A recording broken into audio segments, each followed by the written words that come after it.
Dear Sayadaw, Sangha, and Yogi, Nance, Yogi, everyone, good morning. Today, this morning, we went to Atrian Hospital in Charlotte. It's a big hospital in this city. The reason why we went to the hospital is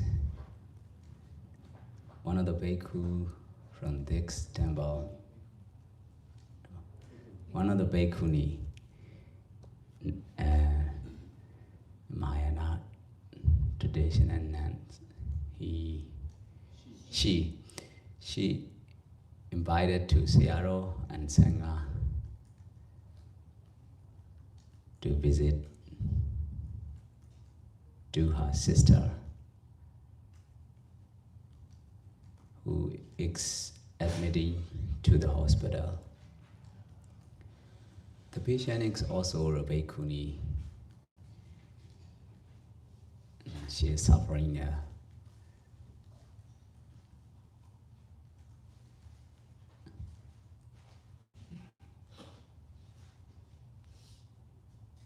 hematological problem. Yes, especially the blood coagulation problem. From that, she had abnormal blood coagulation in the whole body, especially in the intestinal tract. That's why she suffered big pains, especially in the abdomen. I think it is due to the insufficiency of blood supplying to the GI tract.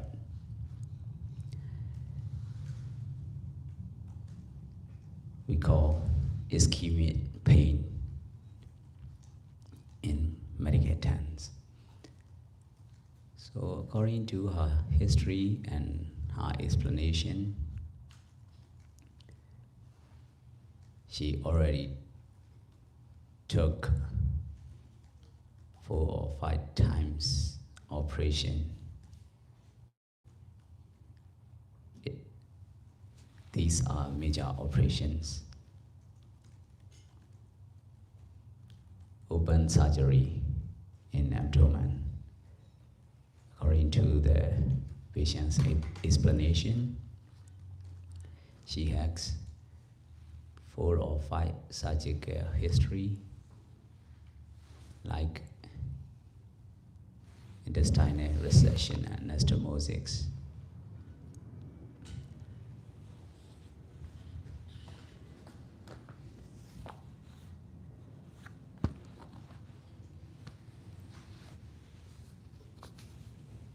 When we arrived to the hospital and when we met to the patients,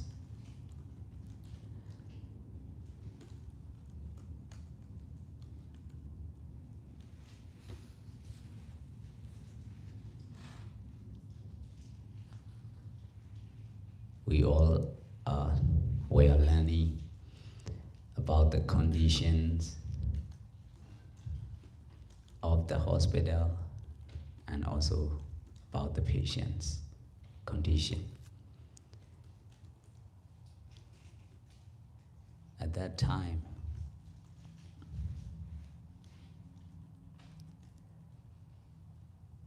I was focusing on the patients, like who is she? What is the problem of her? What is the name of the hospital? What is the condition of the hospital?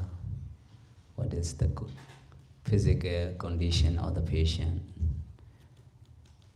I was focusing on the patient, on the hospital, on the group, on the team, on the words.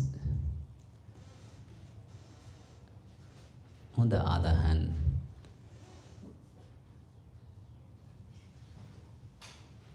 Sarah was finding the principal cause of the patients and the disease. It was very amazing for me. Today I got a bit, very, very big new experience about the teaching or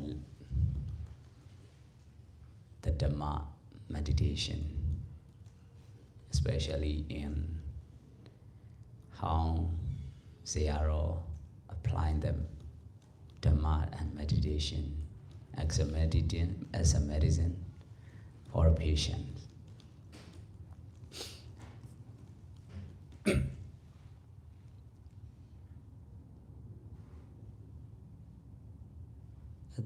At the beginning, I don't know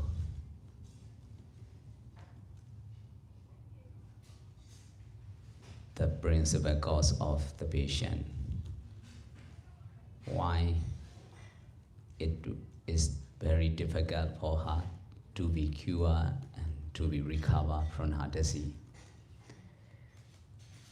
But at the end, Sarah taught us how to find the principal cause of a problem or disease.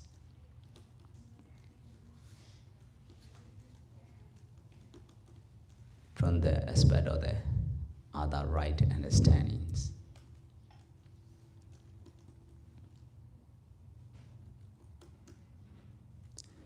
For me, I'm a doubter. In our group,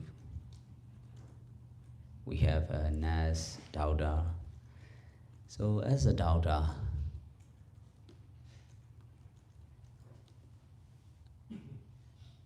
I'm familiar with the patients and like this, especially for a surgeon. I know very well about that disease like that. But today, what I learned from CROX, I never forgot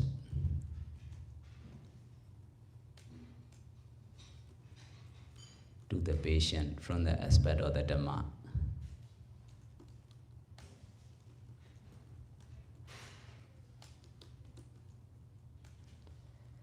I think that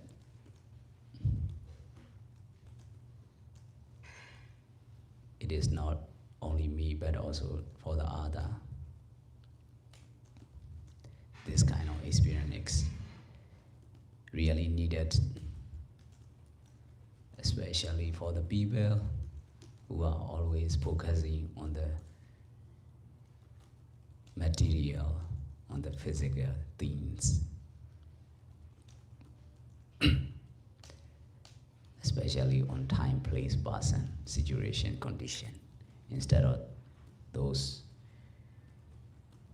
we should focus also on the mental aspect. Also on the mind. So I would like to request you, Sayaro, to share and teach X.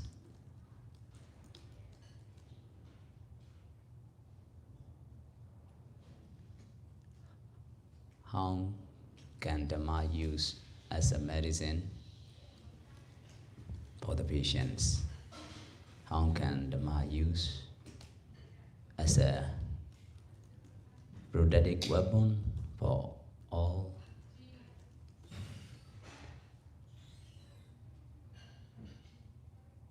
to protect for all problems, not only the physical problem, but also the mental problems. To protect. To protect all. To protect from. Yes. Okay. Yeah.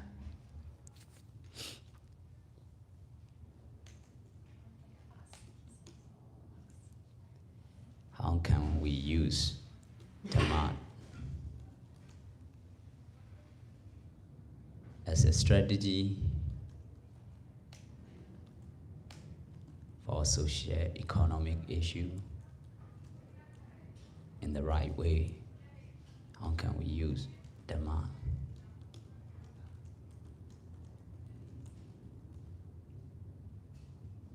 as a tool for a person who want to get it, enlightenment?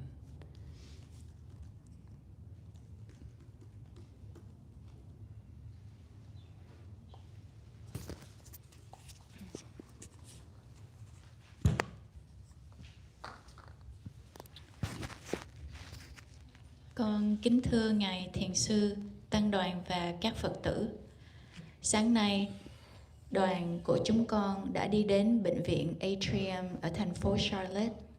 Lý do mà chúng con đi đến bệnh viện là vì có một vị sư cô bên Bắc Tông đã thỉnh cầu Ngài Thiền sư và Tăng đoàn đến để mà thăm người em của ni sư, người đã nhập viện vì một cơn bệnh, và bệnh nhân này cũng là một tỳ kheo ni, và người bệnh nhân đã phải chịu đựng những cơn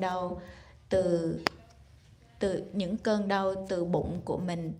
Lý do là vì có những đợt máu đông đã xảy ra, và như vậy các loại máu đông đã đông rất nhiều bộ phận trên cơ thể của người tỳ kheo ni này, cho nên là vị tỳ kheo ni đã phải chịu đựng những cơn đau rất dữ dội, nhất là ở nơi vùng bụng. Con nghĩ đó là vì máu không được lưu thông. Trong ngành y khoa, đây được gọi là những cơn đau được tạo ra bởi những máu tụ lại. Theo sự giải thích của vị sư cô này, thì sư cô đã phải trải qua 4 hoặc 5 ca mổ liên tục. Đây là những ca mổ lớn, những ca mổ mở nơi vùng bụng. Khi Tăng đoàn và chúng con đến bệnh viện thì chúng con đã được gặp vị sư cô này. Tất cả chúng con đều lo lắng về tình trạng sức khỏe của người bệnh nhân. Vào thời điểm đó, con chỉ chú trọng vào người bệnh nhân. Người bệnh nhân là ai? Cô đang gặp vấn đề gì? Tên của bệnh viện là gì? Tình trạng của bệnh viện ra sao? Và các loại bệnh liên quan đến người bệnh nhân này. Con chỉ quan tâm đến nhóm, bệnh viện, bệnh nhân và những gì đang xảy ra ở bệnh viện. Nhưng Ngài Thiền sư thì khác. Ngài lại quan tâm và chú trọng vào nguyên nhân tạo ra căn bệnh của người sư cô này. Và đối với con, đó là một trải nghiệm thật tuyệt vời. Con đã có cơ hội để có thể nghe những lời Ngài Thiền sư giảng, nghe về giáo pháp của việc hành thiền, nhất là khi Ngài Thiền sư giảng làm sao để áp dụng giáo pháp và hành thiền để trở thành viên thuốc chữa trị cho tất cả loại bệnh. Vào thời điểm đầu, nguyên nhân con luôn thắc mắc là vì sao tình trạng của người bệnh lại trầm trọng như vậy và cô không thể nào hồi phục được. Nhưng mà vào phút cuối cùng thì Thiền sư đã giảng cho chúng con làm sao để mà tìm ra nguyên nhân thật sự của các vấn đề, nguyên nhân thật sự đã tạo ra tình trạng của sư cô này với sự hiểu biết đúng đắn. Đối với con là một người bác sĩ trong nhóm. Ngoài ra, trong nhóm của con còn có một người y tá. Là một người bác sĩ, con rất quen thuộc với những bệnh nhân như vậy.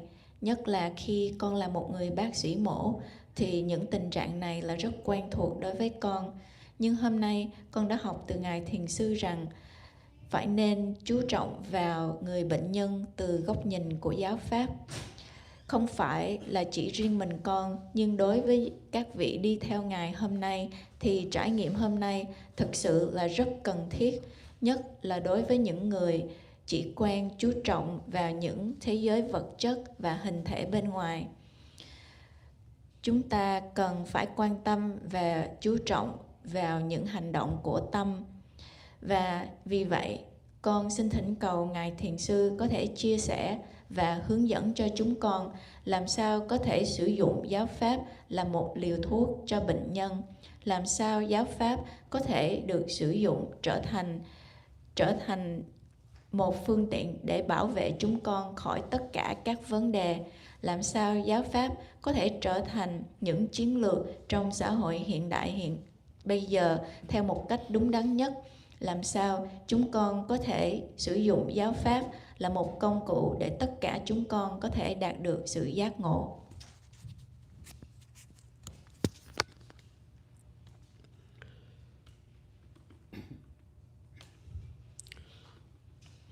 As an educated businessman, I used to pay attention, especially to the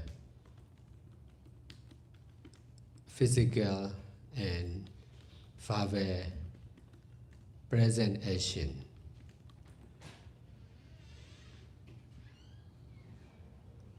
That's why I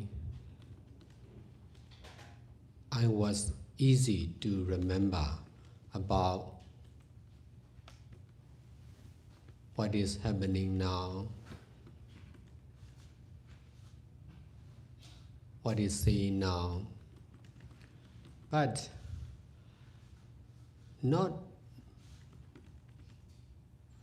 knowing about what is happening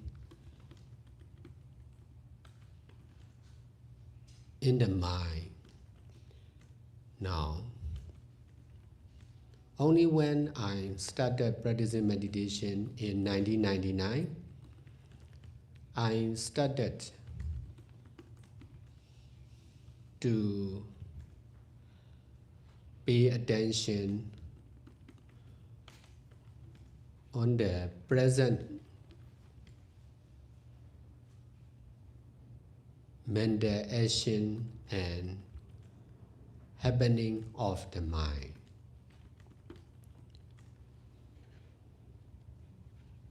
I used to be mindful not only the present person and mind, but also the present collective mind. Because of practicing meditation, the object of the present mind change from physical and verbal action to mental action and present situation of the mind.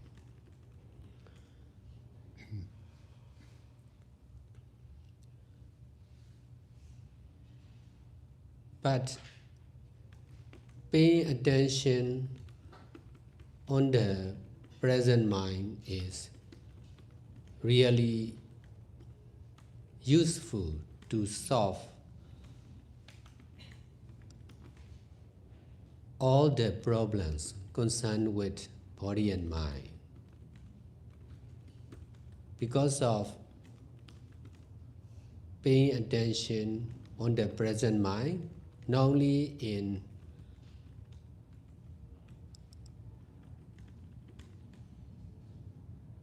good health, but also in sickness, I could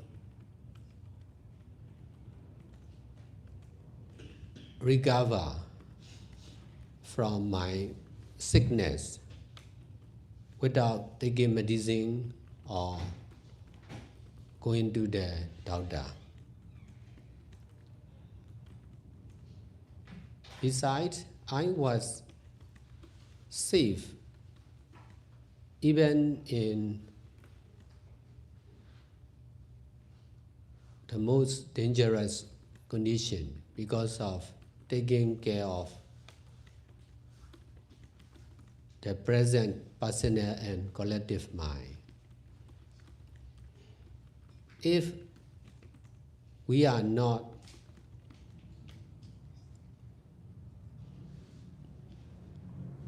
taking care of the present mind, the mind will be unstable and impure in dangerous situation like this.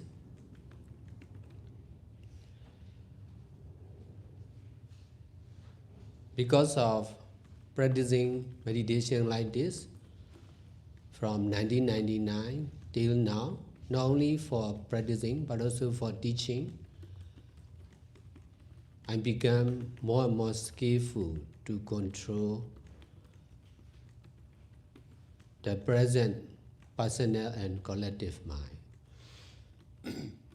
When I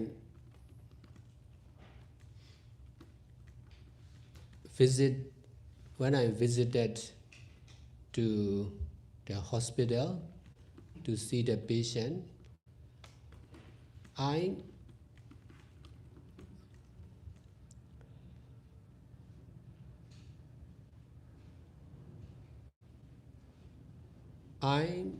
was paying attention only mostly on the mind. Even if we were walking from the car parking to the patient,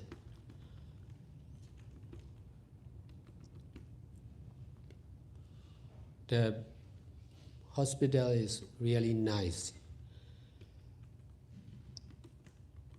to visit, not like a hospital, but like a garden or rest area. That's why no worry, no fear at all. Before I met with the patient, as soon as I started meeting with the patient, I was aware of the worry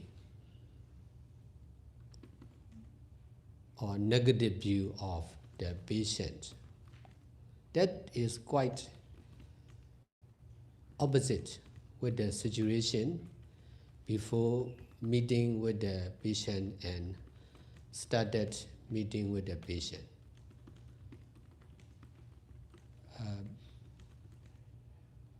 But because of my experience, I need to confront that knowing, that worry or fear is coming from the patient or from their family member. That's why I started asking the question to the patient and to her sister. In this way, I was sure that worry or fear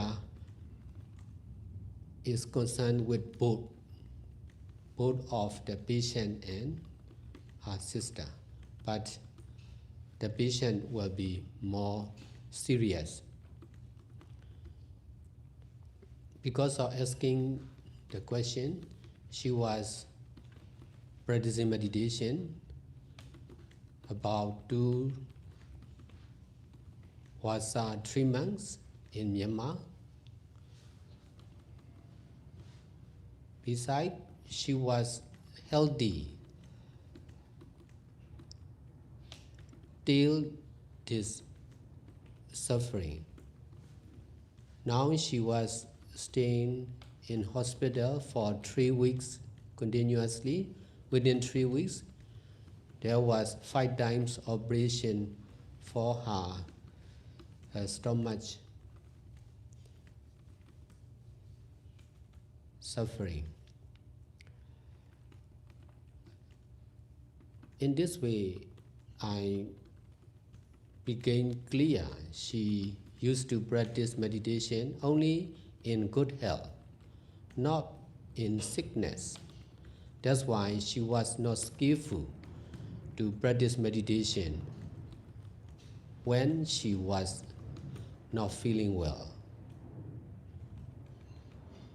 Besides, she explained to me, whenever there was operation, she was suffering fear a lot. She could not control her mind. That was the cause of the difficulties to cure her disease or suffering. That's why I explained to her, you need to be mindful, your present mind. Because of her former attachment on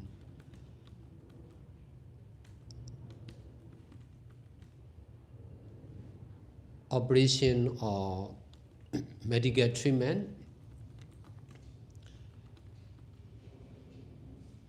she was not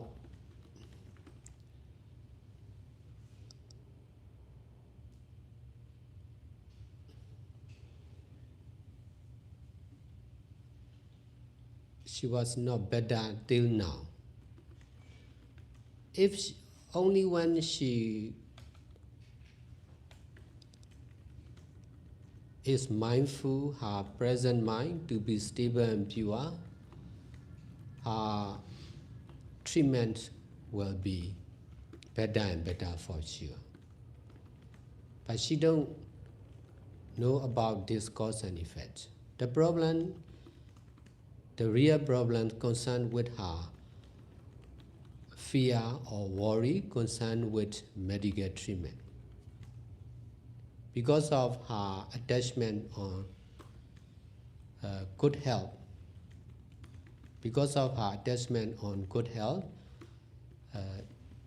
there was strong attachment on sickness or medical treatment or operation. Now the answer became clear. The real problem is in her mind. The doctors or nurse could not find that answer. That's why they are paying attention only on her body, problems in the body. The doctor could not solve the fear or worry in her mind. For me, I am skillful to control the personal and collective mind.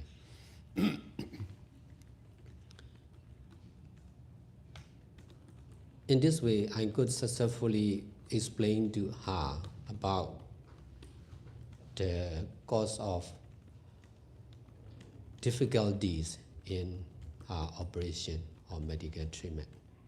I myself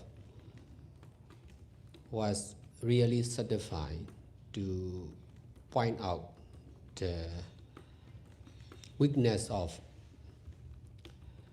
her problem. She could understand also because she was also a meditator. She followed Shumin method. Therefore, not much difficult to practice meditation. In this way, I'm sure if she started mindfulness on her present mind, her mind will be more and more stable and pure. In this way, she will recover very soon. I have been doing like this for over 25 years continuously. I used to meet with the patient like her very often. Besides, I used to change the mind or understanding. In this way, the patient will recover sooner or later.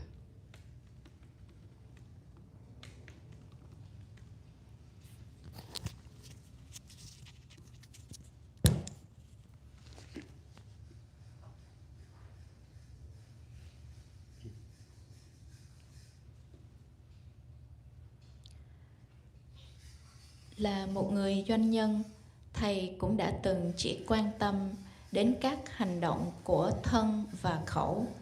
Cho nên đối với thầy rất dễ để nhớ về những gì đang xảy ra, ai đang nói những gì.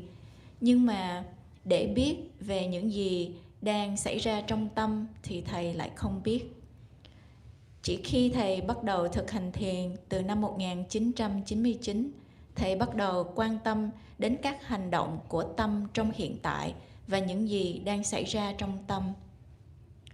Thầy không chỉ là chánh niệm trên tâm của cá nhân thầy, nhưng thầy cũng chánh niệm trên tâm hiện tại của tập thể. Vì thực hành thiền, đề mục của tâm hiện tại đã đổi từ hành động của thân và khẩu sang hành động của ý và tình trạng hiện tại của tâm. Quan tâm đến tâm hiện tại sẽ rất hữu ích để giải quyết tất cả các vấn đề liên quan đến thân và tâm. Vì thầy không chỉ là quan tâm đến tâm hiện tại trong tình trạng khi sức khỏe còn tốt, mà ngay cả trong lúc bệnh tật. Cho nên thầy có thể dễ dàng bình phục qua những cơn bệnh mà không cần phải sử dụng thuốc hoặc đi gặp bác sĩ. Ngoài ra, thầy cũng được an toàn hầu hết trong những hoàn cảnh nguy hiểm vì thầy đã chăm sóc tâm hiện tại của chính bản thân thầy và tâm hiện tại của tập thể. Nếu như chúng ta không chăm sóc tâm hiện tại thì tâm sẽ trở nên bất ổn và không tinh khiết trong những trường hợp nguy hiểm như vậy. Vì thực tập thiền giống như vậy từ năm 1999 cho đến bây giờ, không chỉ là thực tập mà còn hướng dẫn cho những người khác. Thầy càng ngày càng trở nên thuần thục trong việc kiểm soát tâm hiện tại của chính mình và tâm hiện tại của tập thể. Khi thầy đến bệnh viện và thăm người bệnh nhân này, thầy phần lớn là sẽ để ý và quan tâm đến tâm, ngay cả khi lúc tăng đoàn vừa mới đậu xe và đi bộ đến bệnh viện. Thực ra, bệnh viện là một nơi rất đẹp để đi thăm. Không phải, nó nhìn không giống như là một bệnh viện, nhưng giống như một khu vườn rất đẹp. Nơi đây không có sự lo lắng hoặc sợ hãi.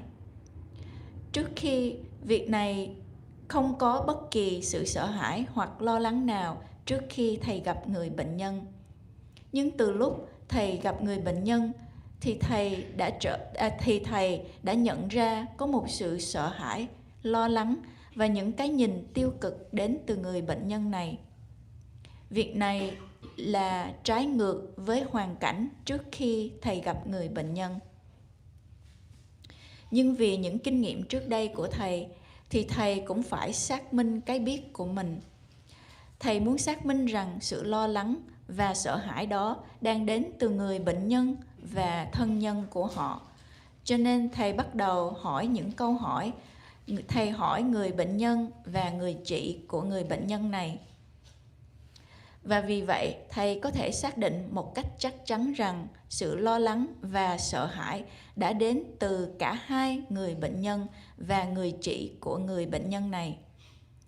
Nhưng tình trạng của người bệnh nhân là nguy hiểm hơn. Sau đó thầy lại tiếp tục hỏi những câu hỏi và thầy được biết rằng vì người bệnh nhân này cũng đã từng thực hành thiền ở các mùa an cư ở Miến Điện qua 3 tháng, mỗi mùa Wasa là 3 tháng. Ngoài ra, người bệnh nhân này cũng có sức khỏe rất tốt cho đến bây giờ. Và giờ đây, người bệnh nhân này đã phải nhập viện 3 tuần liên tiếp. Và trong 3 tuần đó, cô đã phải trải qua tổng cộng là hơn 5 ca mổ. Và cô đã phải chịu đựng rất nhiều cơn đau đến từ vùng bụng của mình. Và như vậy, mọi thứ đã trở nên rõ ràng hơn. Người bệnh nhân này chỉ quen thực tập thiền khi tình trạng sức khỏe tốt, nhưng lại không thực hành thiền trong lúc bệnh tật, cho nên cô không giỏi trong việc thực hành thiền trong lúc bị bệnh.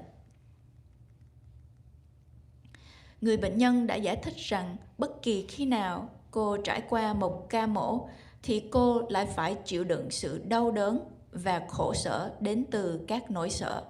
Và cô không thể nào kiểm soát được chính tâm của mình. Cho nên bệnh của cô rất khó để tìm ra nguyên nhân và phương pháp chữa trị. Và cô đã phải thọ nhận những cơn đau rất khủng khiếp. Và thầy đã giải thích cho người bệnh nhân này hãy chánh niệm vào tâm hiện tại của mình. Vì chính sự dính mắc trước đây vào những phương pháp trị liệu bằng y khoa và các cơn mổ, cho nên cô đã không thể nào hồi phục được. Chỉ khi nào cô chánh niệm trên tâm hiện tại của mình thì tâm mới có thể trở nên ổn định và tinh khiết. Vì vậy, sự chữa trị sẽ được tốt đẹp hơn. Nhưng người bệnh nhân này không biết gì về nhân và quả. Vấn đề thật sự ở đây là liên quan đến sự dính mắc vào sự chữa trị, sự dính mắc vào sức khỏe tốt đẹp. Có sự dính mắc rất mạnh mẽ vào những căn bệnh và phương pháp chữa trị y khoa. Và bây giờ câu trả lời đã trở nên rõ ràng hơn. Vấn đề thật sự là nằm trong tâm của người bệnh nhân này, cho nên các vị bác sĩ và y tá không tìm ra được câu trả lời. Họ chỉ quan tâm đến các vấn đề liên quan đến thân, cho nên họ không thể giải quyết được các vấn đề, các nỗi sợ và lo lắng trong tâm của người bệnh nhân này. Nhưng thầy rất thuần thục trong việc kiểm soát tâm của mình và tâm của tập thể, cho nên thầy có thể giải thích cho người bệnh nhân này biết là nguyên nhân của sự khổ đau của cô đã đến từ những sự dính mắc của cô. Và thầy cảm thấy rất hài lòng vì thầy đã tìm ra điểm yếu của các vấn đề. Thầy và người bệnh nhân này cũng có thể hiểu những lời thầy dạy, vì cô cũng từng là một thiền sinh. Cô đã thực tập theo phương pháp của Ngài Thiền sư Xiaomin, cho nên không quá khó để cô có thể hiểu và thực tập thiền. Bằng cách này, thầy chắc chắn rằng nếu như cô bắt đầu chánh niệm trên tâm của hiện tại, thì tâm sẽ càng ngày càng trở nên ổn định và tinh khiết, và cô sẽ sớm hồi phục. Thầy đã làm những công việc này liên tục trên 25 năm. Thầy đã gặp rất nhiều bệnh nhân giống như cô. Ngoài ra, thầy rất thuần thục trong việc thay đổi tâm, thay đổi sự hiểu biết. Và chỉ bằng cách này, người bệnh nhân sẽ hồi phục một cách nhanh chóng.